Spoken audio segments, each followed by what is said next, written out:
Welcome all soldiers to the Fantasy Football War Council's podcast. Here are your co-hosts, Jonathan Arneson and Daniel Gutierrez. Hello and welcome to another meeting of the Fantasy Football War Council. I'm your General of the South, Jonathan, and as always, I'm joined by my rival in the North, Daniel. Hey! And apparently our rival in the South, Mario. Hello. All right, well, today is a super fun and exciting War Council we're bringing for all of you today. After the news, we're going to talk a few minutes on the schedule release, because NFL schedule releases were yesterday, 5 p.m. Pacific time. And then it's the new segment of the 31 Flavors of Mario. So let's get into the news. All right. Dan Quinn seen wearing a Redskins shirt. Team issues no comment statement. He is the coach of the Washington Commanders wearing a Redskins shirt. I mean, throwback-ish, but when you've shunned your name because of, racial ambiguity, maybe it's not a good idea to wear. He's stirring the pot for sure, right? Yeah. He's just showing the entire league that the Washington football team could have gone with new and improved, and instead went with old and stale. Well, I mean, the Commanders, that... Correct. Sorry, basketball team. You might as well call them that, because they still don't have a name, in my opinion. You don't own the copyright on your name of your fucking franchise. I think you don't have a name, so you're still nothing. Yeah, they're the basketball team to me. It's a team with no name. I mean, fuck. Anyway, okay. Oh, okay. And next bit of news is that the Giants unveiled their Century Red jerseys to be worn at least twice this year. What do you guys think about that? Yeah, I was just going to ask, what do you think? I like the helmets. Jerseys are okay. The helmets looked kind of like the Michigan Wolverines. A little bit, yes. They just... And I was like, so what does that have to do with the G or anything like so the helmet's just that's the part where it looks nice, but it doesn't look like the Giants. It doesn't yeah. It does look nice. You're right though. It doesn't quite match. What in the giant square in the middle? What's with the square? I know. And I saw the jerseys and everything and I'm like, this looks like the junior college that ripped off the Giants logo, got in trouble, and had to come up with something real quick. Right off the fly. We stayed up till 2 a.m. This is what we got, coach. Fuck it. Throw it in. Let's do it. I'm like, I like the, yeah, I was going to say, nice shades of colors. We'll say that. That square, though. That square gets me. Yeah. Yeah. That's the stuff that someone comes up with when they're under the gun. But a Red Bull next time. I know. And the next bit of news, John. Oh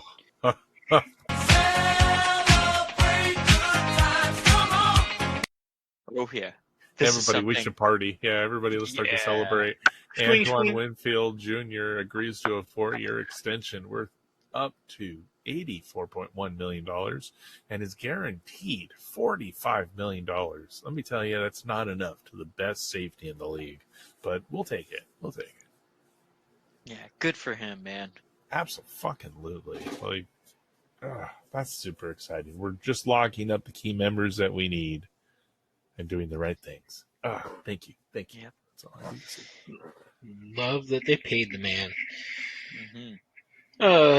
Speaking of kind of paying somebody, Bills sign Marquez Valdez-Scantling to 1 year, $1.5 million deal to drop balls from Josh Allen. 4.5. It's I'm sorry, I would have paid him $4.5 million. It's the same amount of money as his 40, which is all he's going to be doing to draw targets away from the other people who are actually going to catch balls. I think it's only like 2 something guaranteed, but still, it's got incentives and he can do well. See, that the issue is the Bills looked at their chart and they were like, we have all these badass receivers in the slot. Yeah. Yeah. Oh, For wait, sure. wait. Oh, shit. Isn't this the problem the Giants had last year? Oh, shit. So then they went and they signed him up to be a field stretcher because that's, yeah, they have a tight end who can catch in the slot.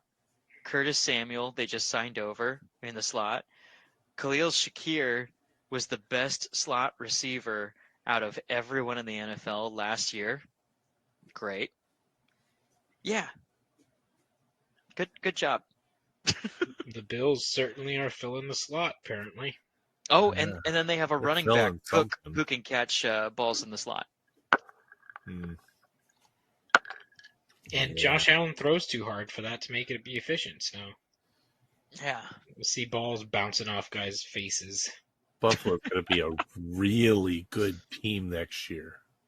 I'm just saying. I would, as a fantasy manager, I would avoid a lot of them. But you know. So how many times is Josh Allen going to catch his own ball that bounces off his receiver and then run in for a touchdown this year? Over under, I say 3. Just tuck it. Yeah, yeah. I He'll thought be the running over-under the whole was time. He's going to be the first quarterback to rush for 2,000 yards. Yeah. Yeah.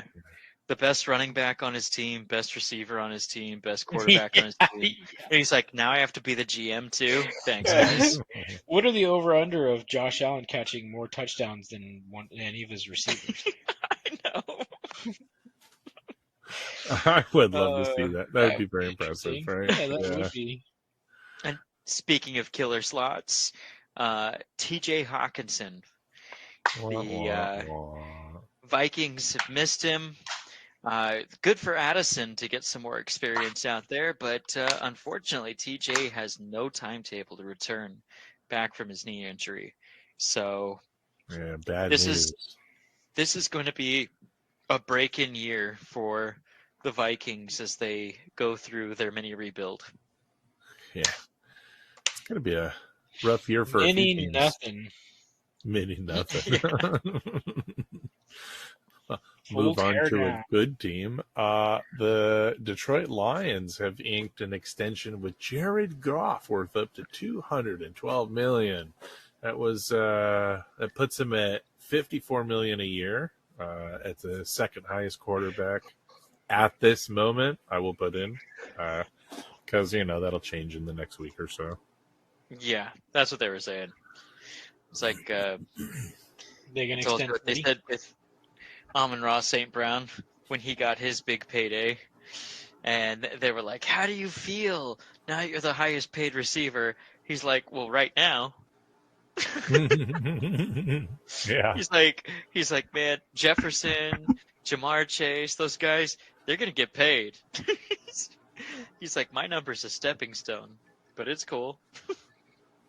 He likes where he's at. That's all right. Still, generational wealth on his end. This is a great move, getting ahead of it for the Lions and rewarding Goff for what he's done there over the last couple of years. I think it's just it's good faith move. It's worth it for them. Getting ahead and signing your quarterbacks as soon as possible is a good idea right now. Well, he's serviceable. He works the offense really well.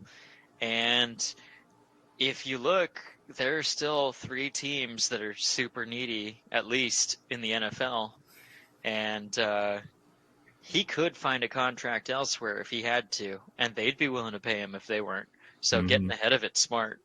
Yeah. I mean, I think he's been more than serviceable for them, but no, he works that offense really well, and with Ben sticking around, it's great. All right. Well, let's jump in. Let's see. Last night was the schedule release. all the teams release their schedules 5 p.m. standard time, and I don't know about you guys, but I got to sit down and watch a couple of the videos, and some were good, some were really bad. Some copied other teams. Kansas City, come on, do your own homework. And I don't know. What you guys think? It was definitely interesting. You've got so 2 years ago, the ownership made the players union drop the days of rest between games, and so now you've got some teams playing real close back to back to get these primetime games on there, and there are a ton of primetime games. So yeah, it's interesting. We'll see how the players are. I'm just worried that the games are so close together. We might get some of those, like we used to have Thursday night footballs, where the players, you can tell they're not really trying. It's like a Pro Bowl almost. Mm-hmm. Only certain players are really putting their effort forward because they're just trying not to get hurt. Yep. Trying to play smarter later in the season. Nobody wants that. 6 primetime Jets games. What is this garbage? Yeah, and did you hear the Kansas City Chiefs are playing every single day of the week except Tuesday throughout this next season? What the fuck? They have a primetime spot in each slot. Fun. Well, must be nice to when you win. So Are the Jets in primetime week 1? Are we going to see Aaron Rodgers out there for 5 minutes instead of 2 minutes this time? Yes, they are repeating Monday night opener with the Jets. well, So they're going to give Aaron Rodgers a much smaller flag. yeah. I saw that there's a bet that his he blows his other Achilles. So we'll see. We'll see. Hopefully, it lasts longer than 2 minutes and 34 seconds. So. The most exciting thing about the schedule is go get your tickets if you can. Now you're able to buy. Yeah, that's right. My goodness, yeah. I know we're all talking days and games to go to. So come on, that's super exciting. Oh yeah. Some of the schedules were really funny. Chargers killed it again, making fun of everybody. I know they had jokes at everybody, which was hilarious. Kansas City said they crushed it, so they did a hydraulic press. But I watched the first video that was Baltimore doing a hydraulic press, and they used it for ASMR. And Yeah, they must have gone to a advertising firm and gotten charged a ridiculous amount for a bad idea. that's what I'm thinking. Both of them went to the same place because yeah. And you guys should be hiring the interns for the Chargers from the Chargers social media team because those people have been killing it for years. Right. They probably got the best social media account. They're hilarious. Yeah. So, all right. Well, let's move on to what everyone else is here for. The segment of 31 Flavors of Mario, and it will be taking place over the next 4 to 5 episodes. It will have our court session, and me and Daniel will be making arguments for and against teams while Judge Mario Gutierrez presides and makes his final ruling. We must uphold justice and make sure that Mario is placed with a proper team. And it is up to us to do this. Me and Daniel will swap positions as defense and prosecution.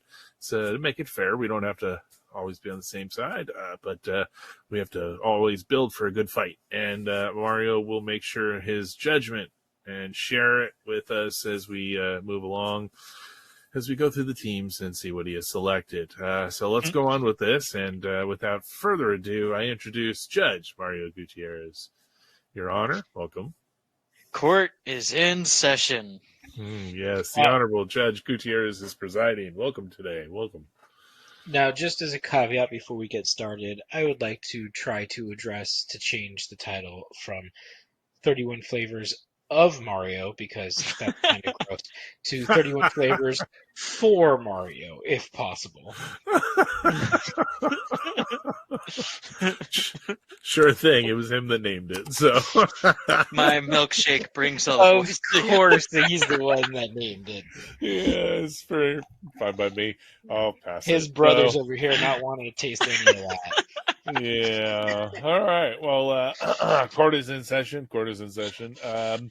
First on the docket, we have Mario versus the NFL, and the first team is the Washington. Fuck, it's the Washington team. We're not even going to call them anything. So, prosecution, you may start.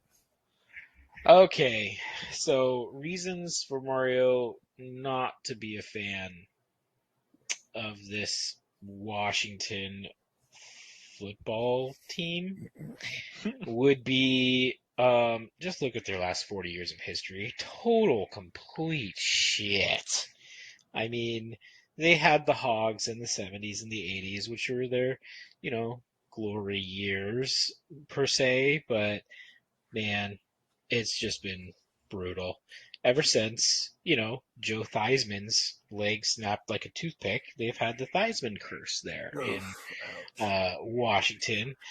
And Objection, below the belt. it was below the knee, actually, yeah. And so they haven't had a healthy, successful quarterback sustained in their organization ever since that particular incident. And just the name debacle. I mean, can we go further into that? Just burn it all to the ground over there. And the fact that the quote unquote Washington team, they're not even in Washington. They play in Maryland. You gotta take like a 45-minute train from DC or Washington to get to the stadium over there. It doesn't make any sense. Doesn't make any sense. They've been lying to their fans, for the last 50 years. And not only do we hate this organization's, but the players hate this organization, ranking dead last in the NFLPA for player satisfaction, receiving the most Fs than any other team for their training room, locker room, their, staph infection farm of a shower, and stadium, sadly, the stadium as well. And even the judge himself had stated that the team is old and stale. Yeah, I do remember the Albert Hainsworth and other things. Yes. Well, all right. I got to be honest. I don't know why he put this team on his 12-team list, but as I got the defense for this one, I had to write it. I'm like, God, this is so hard. We all on this podcast don't like this team. I'm like, I have to find things that are good about this team. So here we go. I did what I could. Okay. So, okay. I got to tell you that, Washington Redskins fan here. So, I was a pig guy, man. Those guys were cool to watch. The pigs in the dresses, right? Well, okay. So there's your history. He's laid it out for you. Shitty owner, ousted the shitty owner. We got a new owner now. Ownership's changing shit. They're making things, and they're going to shake it up because you know what? The Commanders, fucked up. They didn't, Dan Snyder's an idiot. Didn't get the fucking copyright to the name which you're going to name the stadium. Maybe it was his last fuck you to the team on the way out. So he's like, deal with this next year. So you guys are going to get a new name, which means, dude, you're on a brand new team. So you're on board for whatever the fuck they bring, all right? So it's a surprise. Could be good, could be bad. It's like a mystery box, you know what I mean? It's one of those mystery subscription boxes in the mail. It could be 20 years of happiness or just a fucking buttload of misery, and you could be the Chicago Bears like my wife. So you don't even know. So, but there's your thing, okay? You'll have the ability to vote for this new team. You may not get what you want, but you'll get to vote for the new team just like they did, last year and the year before. So, all right. So having one of the years of best draft. We did talk about this. Washington had one of the best draft. You get to root for all the good moves that they're making right now. They ousted the cancer of the old owner. I talked about that, but it's exciting to root for all the new things, the new mascot, whatever it may be, and we get to continue to root for the name that we all like on this, the Red Tails. That ain't going to happen, but we know that. We can root for it, though. But, dude, you're from the ground floor. It's a start. It's a brand new start. You don't even know the name of the organization, dude. And you don't have to feel like a bandwagoner. Biggest deal right there. Don't have to feel not many of the arguments for the next 12 teams that we're going to get to make that, okay? Only one other team on this list that I have that I get to say that for, okay? So maybe two. So All right. so that's it. Like I said, back when me and your brother picked the Buccaneers, to me they were the worst team in the league. I mean, they owned the worst record of 0-26. They had never won a Super Bowl, and I mean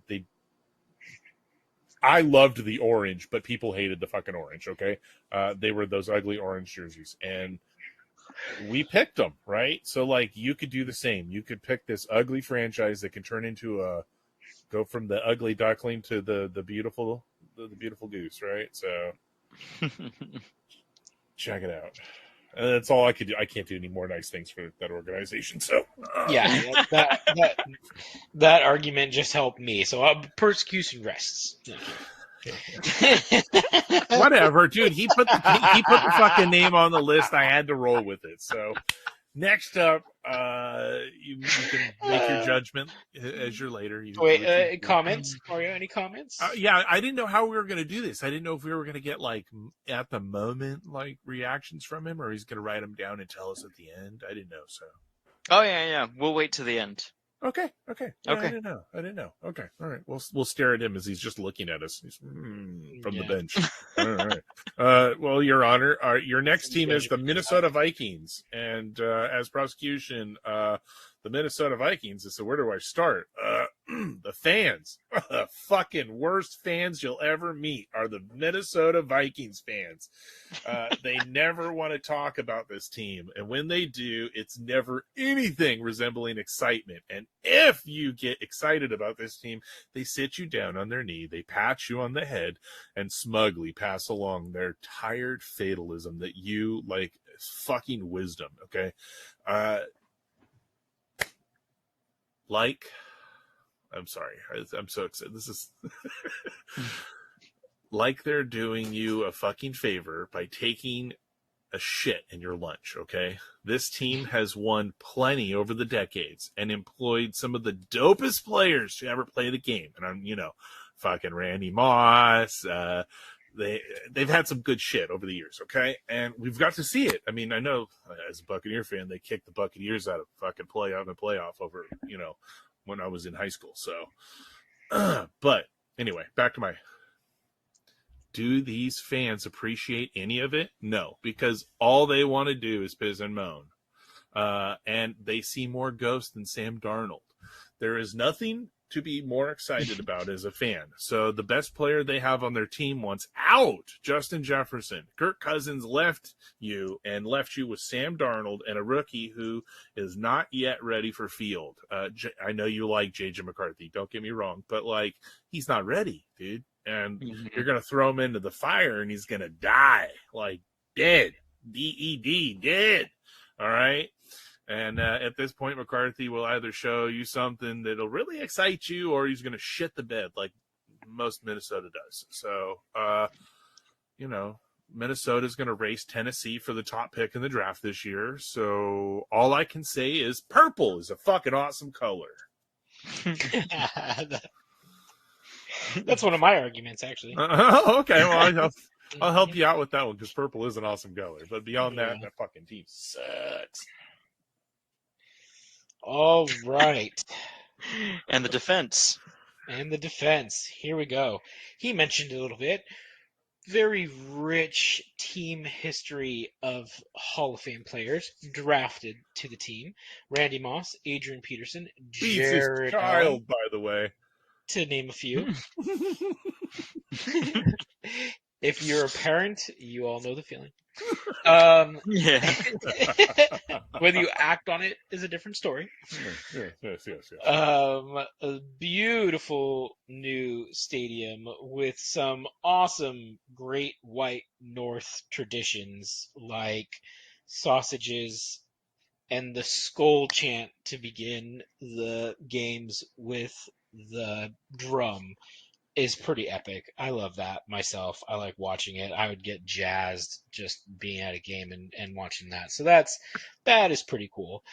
Mario's man crush, JJ McCarthy, is now the quarterback over there, so he gets to cheer from him from year one as a Vikings fan coming in, throwing to two pretty awesome receivers in Justin Jefferson and Pandering towards the Jordan judge, Your Addison. Honor. I mean, these are all reasons for him to love this team.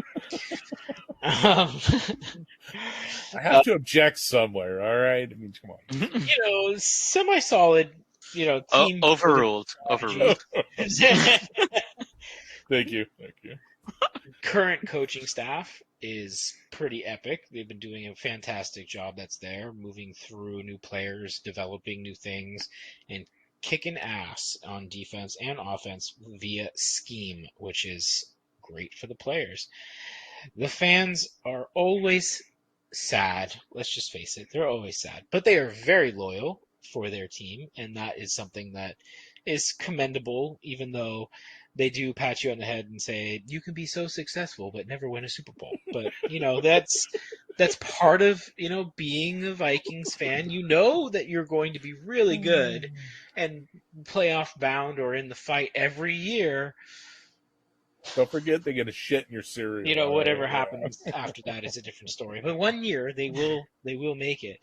The uniforms and color scheme, fire. Like just throw that out there. I love their uniform over there. That purple, white, and gold. Oh, yeah. Sharp. That's very good. Royalty. Yeah. You will always be rooting for the underdog in the playoffs, so that's always fun, right? Yep, solid. My wife likes that. So. And making mostly smart moves, moving on from older players, bringing in young ones, using their scheme to benefit their players, like we had previously talked about. So, I think they're a very solid team to root for, a very enthusiastic fan base that you can be a part of, and one of the drunkest fan bases in the NFL. So there's another reason right there.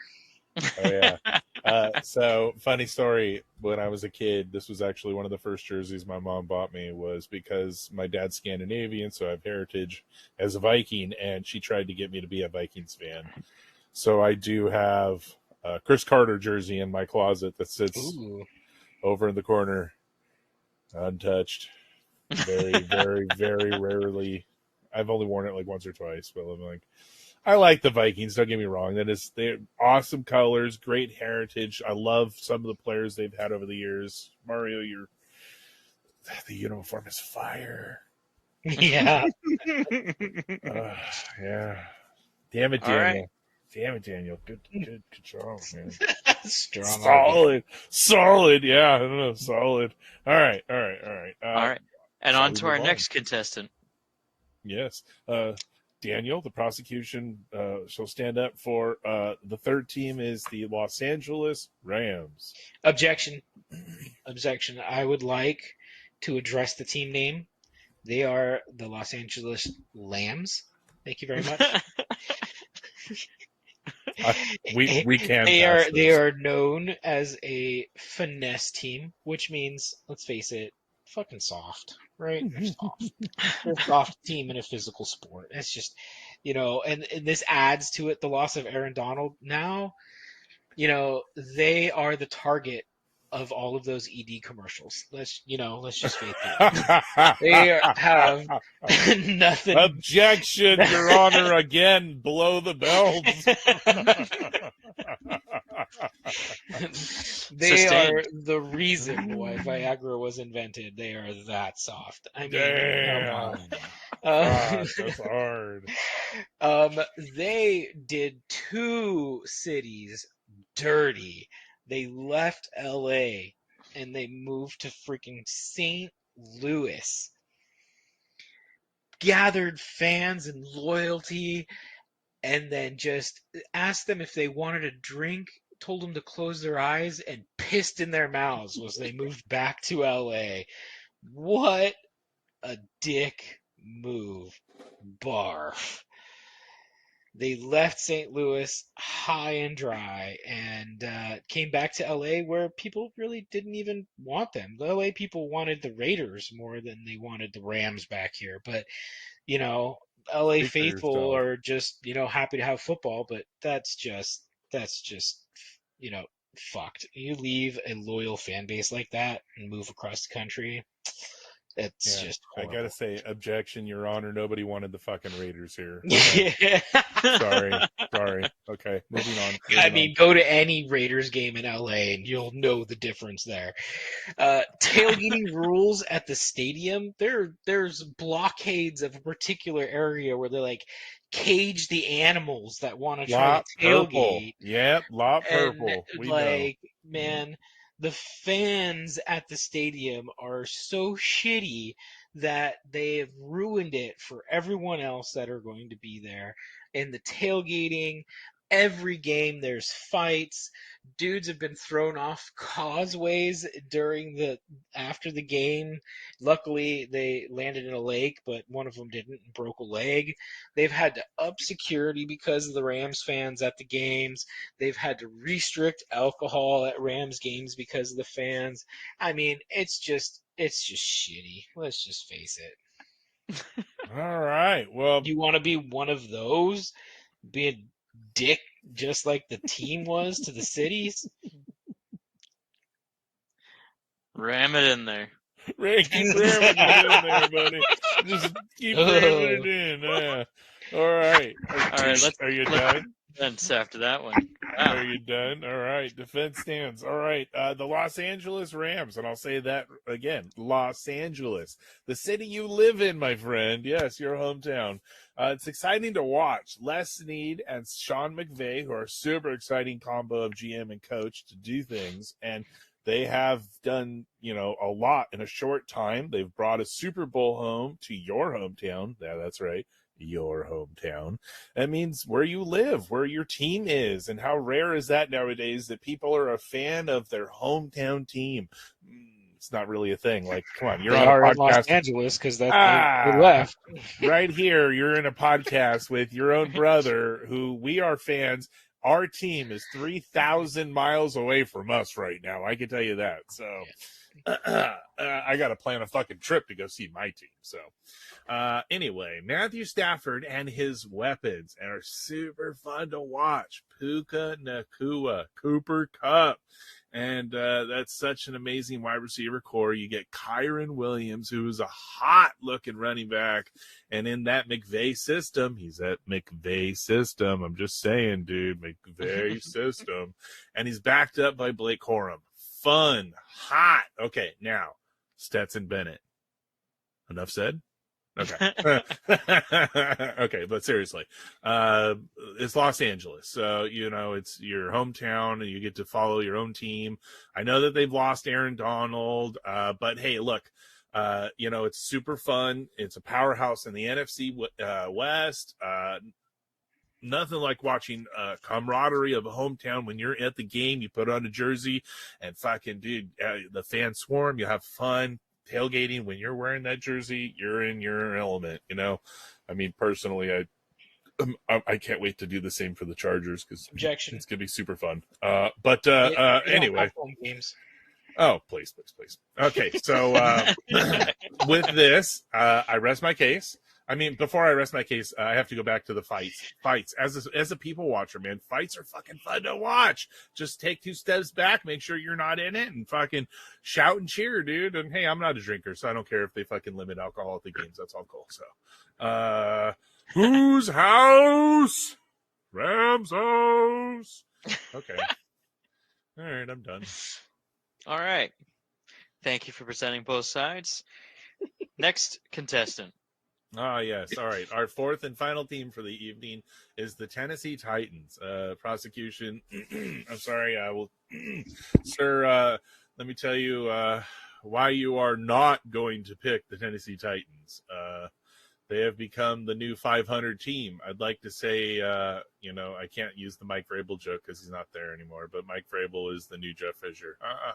Oh, They usually sit in the 10 to 25 in the draft. So, they never get a top pick. They're never anywhere after 25, which means they're not in the playoffs, just so you know. Okay, so Tennessee Titans have a history of being a place for good wide receivers to end their careers by cashing in a few last paychecks, take some vacation time, and reverting to shit. So just to name a few, Randy Moss, Andre Johnson, Julio Jones, Robert Woods, Nate Washington, Eric Decker, Eric Moulds, Carl Pickens, and Yancey Thigpen. Okay, so this city is a great place to hang out, have a few beers, and visit a honky tonk. Mario, I know you're not really a honky tonk kind of person, but you love beers. But this is definitely not a city to become a fan of. Their head quarterback, their starting quarterback likes to put mayo in his coffee. Barf. Your big first round offensive lineman, who we loved on this podcast, by the way, Peter Skoronsky. His T-Rex arms, man. Come on. What the fuck is he stopping with those little tiny arms, right? All right. And DeAndre Hopkins. I remember when D-Hop was traded from Houston, and everybody, myself included, we was like, and we talked about it on this podcast, we're like, oh shit, Hop was finally landed in a huge, great situation. And he played one full season in Arizona, disavowed the COVID-19 vaccine, and got suspended for PEDs. Wow, that was amazing. Meanwhile, the Cardinals became just as embarrassing as the team that Hopkins left. Yep, Houston sucked. Okay, so I'm done calling this man a victim of circumstance. Let's be honest, okay? So he sucks. He's just as washed up as Julio Jones when he arrived here. So my final words are, Tennessee is going to suck, and you do not want to plant your flag in a sinking ship while it is sinking. Right? That's like Titanic references there. Okay, so the loss of Derrick Henry, I didn't even mention that before. Dude, that's what I'm saying, right? All right, so Derrick Henry, loss of him, you bring in Tony Pollard, who is a failed, he's not Derrick Henry, right? He's like not even Derrick Henry 2.0. Like, I made that joke before, but he's not even Derrick Henry 2.0. And Tony Pollard failed behind a fucking amazing offensive line in Dallas. What do you think he's going to do behind this offensive line, which is literally the 32nd offensive line in the NFL? I rest my case. Honky tonk. What does the defense have to say? I rest his case.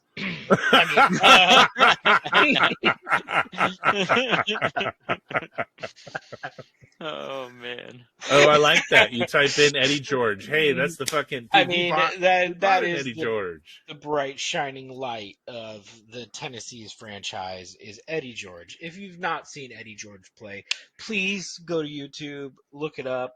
He was the epitome of a bruising running back, but would just how some guys, they'll hit you with the finesse, and then sometimes they'll hit you with the bruising.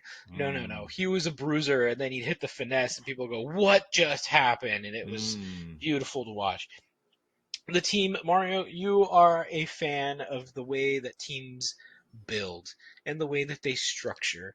Tennessee has always been infamous for the way that they build their team through the trenches. They still have some of the best, singular, defensive players on the line. Simmons, he's just a beast. And they have hopefuls on the offensive line, which, they picked up another one in the draft this year. So building through the trenches, the way to go. Their QB is nuts. He's crazy, but that makes him a lot of fun to watch.